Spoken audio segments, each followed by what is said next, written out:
Is Pharaoh still existing?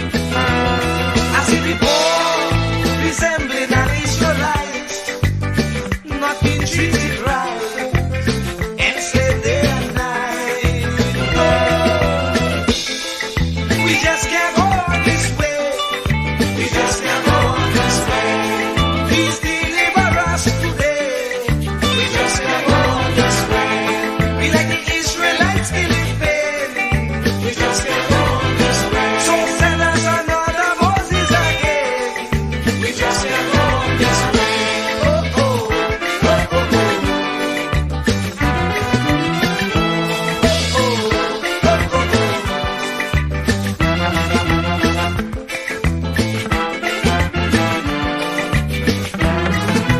Lord, look around, you'll see the Pharaoh mentality ruling universally.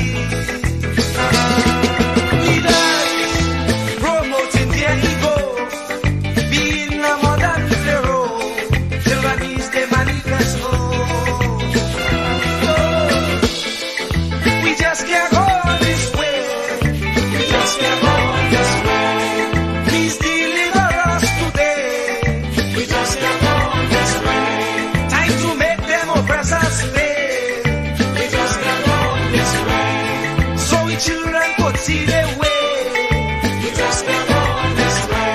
Oh, oh, oh, oh, oh. No, no, no, no, no.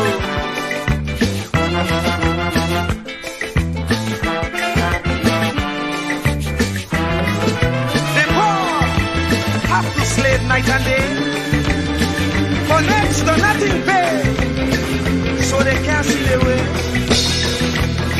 We don't enjoy equal facility like Pharaoh and company. Brainwashing we say we free. We just can't go on this way. We just can't go on this way. Please deliver us today. We just can't go on this way. Time to make them oppressors pay. We just can't go on this way. So the children could see their way. We just can't go on this way. Oh, oh, oh, oh, oh.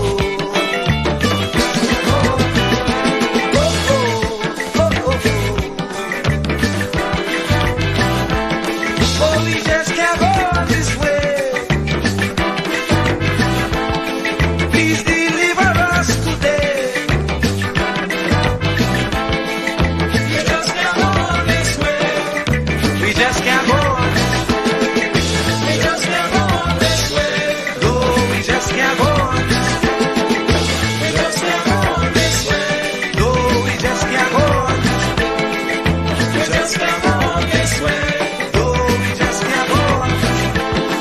Oh Lord, why Lord must we suffer like this? You said that you will take care of the poor, just like you did in Egypt. When Pharaoh had the Israelites in bondage, you delivered them. But here again, we are in the same khaki band. We have those modern Pharaohs who oppress the poor, who represents Israel. They confuse us with so much lie. Not even thinking that we will realize. And if we criticize, we could be ostracized. We don't know who to trust. That's why I say, Lord, please listen to this prayer that comes from the poor. Please send us another Moses again. Oh, we just can't go on this way. Please deliver us today. Time to make them oppressors pay. So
say you get up one morning, your elders have something, you don't know how they get it, but you want to use it.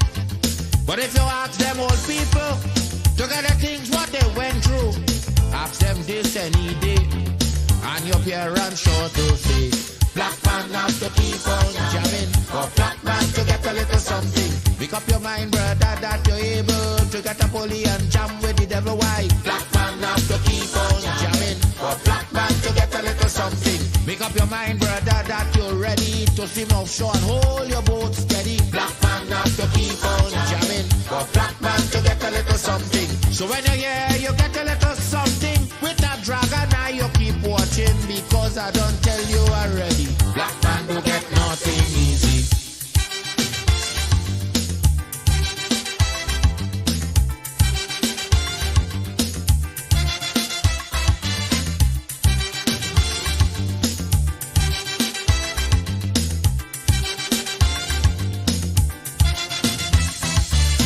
Say you get up one morning, and oil money running. How it come you don't know, so that it care how the thing go. But if they read about Uriah, they wanna find out the pressure. How we get so much old hell to get a penny from TLL. Black man have to keep on jamming, for black man to get a little something. You got to take up your own cash money, pay people for your own refinery. Black man have to keep on jamming, for black man to get a little something. Make up your mind to be a magician, to make money out of scrap iron. Black man have to keep on jamming, for black man to get a little something. So when you're here, you get a little something. With that eagle eye, you keep watching, because I don't tell you already. Black man don't get nothing easy.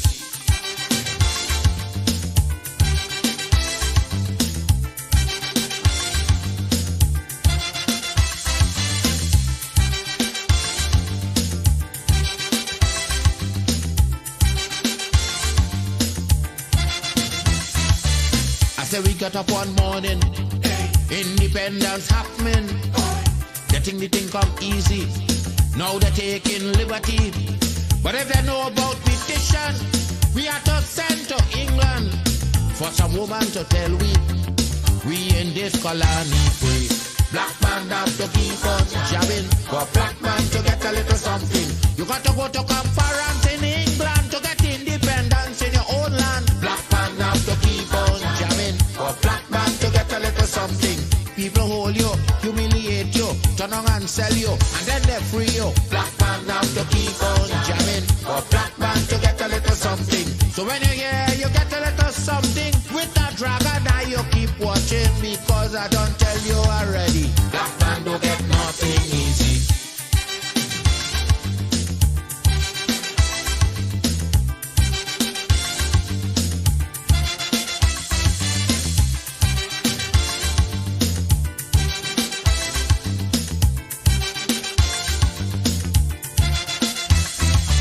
So when a black man gets something, he got to start thinking. You get it there easy. He got to practice economy. From getting licks from the slave master to become the landowner. Brother, it's a terrible journey, packed with plenty brutality. Black man have to keep on jamming, for black man to get a little something. You got to rise up, you got to stand up. Pick up your mind, you will always stay on top. Black man have to keep on jamming, for black man to get a little something. You got to go to conference in England to get independence in your own land. Black man have to keep on jamming, for black man to get a little something. You got to take up your own cash money, pay people for your own refinery. Black man have to keep on jamming, for black man to get a little something. Make up your mind to be a magician, to make money out of scrap iron. Black man have to keep on jamming, for black man to get. Keep me as the apple of thine eye. Hide me under the shadow of thy wing. O Lord, my Savior. It's so hard to deal with personal struggle. So sad when you feel alone in your trouble. It's real hard when you want to talk to a brother. It's so bad because of how some look at you after. So Jesus, cover me while you fix it. Cover me while you fix it. Cover me while you fix it. Jesus, cover me. Cover me while you fix it. Cover me while you fix it. Cover me while you fix it. Jesus, cover me. Cover my head. Satan want me dead. Cover my back from human attack. So Jesus, cover me while you fix it. Cover me while you fix it. Jesus, cover me while you fix it. Jesus, cover me. People see you smile, but don't hold the hurt that you're feeling. Even as God's child, at times your heart does be bleeding. Where can you go when you're really looking for healing? Who know how to flow when your soul needs some restoring? So Jesus, cover me while you fix it. Cover me while you fix it.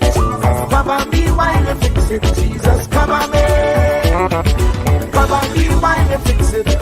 Cover me while you fix it. Cover me while you fix it. Jesus, cover me.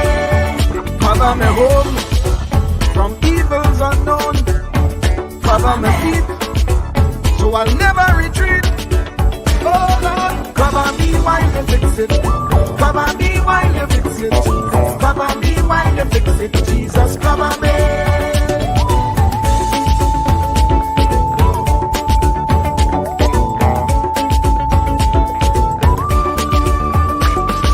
Cover my brother, cover my sister, them who under pressure. Cover the preacher, every church worker, the young believer. Cover the worship leader and intercessor, every gospel minister. Cover. Jesus alone is the one who has the real answer. The one on the throne is the true and loving Father. He will hold your hand and keep you from going under. He will make you stand and let you know he's a fixer. Cover me while you fix it. Cover me while you fix it. Jesus, cover me while you fix it. Jesus, cover me. Cover me while you fix it. Cover me while you fix it. Cover me while you fix it. Jesus, cover me. Cover me mind. You know the struggle sometimes. Cover me mouth, that the wrong thing wouldn't come out. Oh Lord, cover me while you fix it. Cover me while you fix it. Cover me while you fix it. Jesus, cover me. Cover the Christian in the midst of aggression with the power of your right hand. Jesus, cover them helpless children. Jesus, defend them. Send help from heaven. Jesus, cover all them radio stations that blessing the nation. Grant divine protection. Jesus, cover me.